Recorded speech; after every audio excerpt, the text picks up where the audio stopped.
Okay, let's talk about something that feels so small but is actually a huge deal, especially in the worlds of business and law. We're going to dive into the very first words you say when you meet someone. Now, we're pulling some great insights from legal English innovation here, because in these high-stakes fields, your greeting, it's not just, being polite, it's your opening move. It can literally set the tone for a huge negotiation or a critical client meeting before you've even taken a seat. It's that powerful.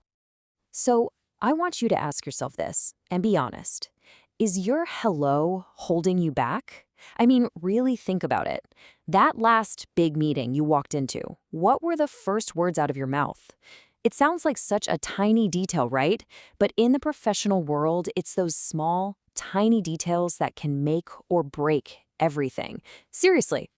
All right, so here's our game plan. First, we'll hit on why first impressions and first words are so critical.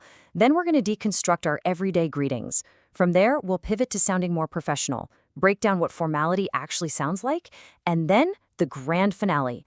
I'm going to give you a 4-word advantage that's a total game changer. Okay, section 1. First impressions, first words. Let's really get into why your opening line matters way more than you think. Look, we can all agree this isn't always fair, but it's just how it is. In the world of business, and especially in law, perception pretty much is reality. People make snap judgments. The very first thing you say can paint a picture of you. Are you competent? Are you credible? Before you've even gotten to the substance of the meeting. It's a signal, confidence or confusion.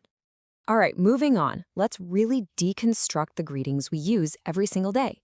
This is where it gets super interesting because there's often this huge gap between what we think we're saying and what people are actually hearing. Okay, perfect example. You write out the words, "How's it going?" Seems clear, right?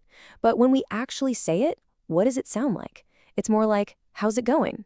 It all just kind of melts together into one sound. And if you're a native speaker, you do this completely automatically without even realizing it.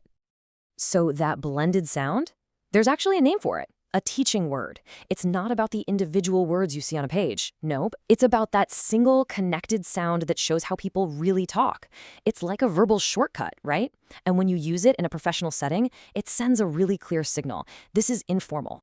And here's another classic. How are you doing? 4 separate words. But who says it like that? Nobody. It comes out as, "How you doing?" The R becomes ya, the G at the end of doing just vanishes. Now, this is totally fine if you're chatting with a colleague by the coffee machine, but when you're in a high-stakes negotiation, probably not the vibe you're going for.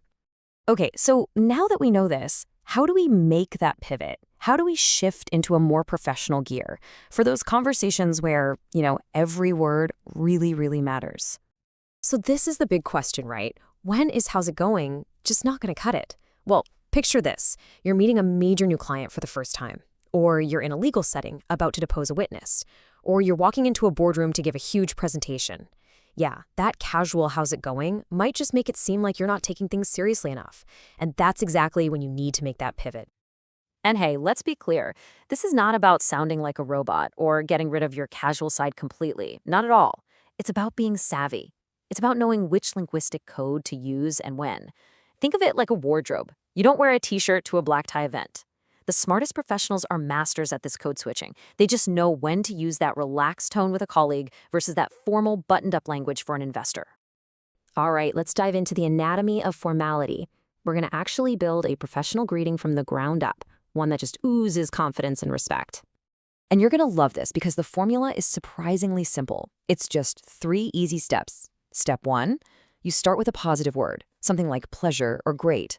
Step 2, add the connector to. And step 3, finish it off with an action verb, like meet or see. That's it. This little structure automatically forces you to speak in a full, deliberate sentence. No more shortcuts. So let's look at what this creates. It's a pleasure to meet you.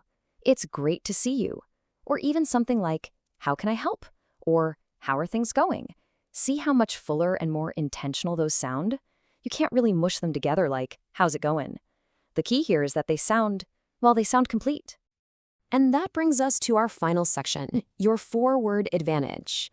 I'm about to give you a super simple, super powerful phrase you can start using today to instantly sound more professional and command attention.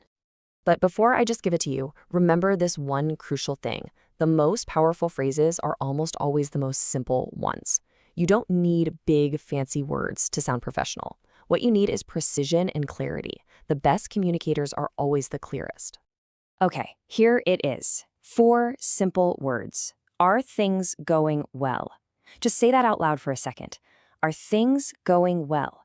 You can feel it, right? Every single word is distinct. You can't really mash this one up into some kind of casual shortcut. The structure itself forces you to be clear.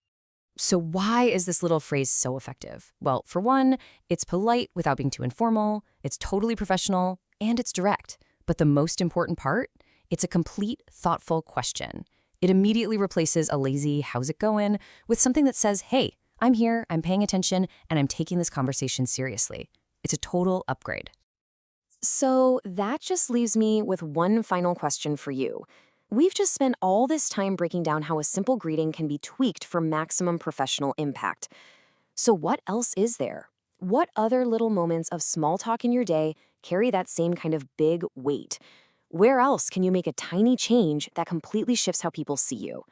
Because that's where the real magic happens.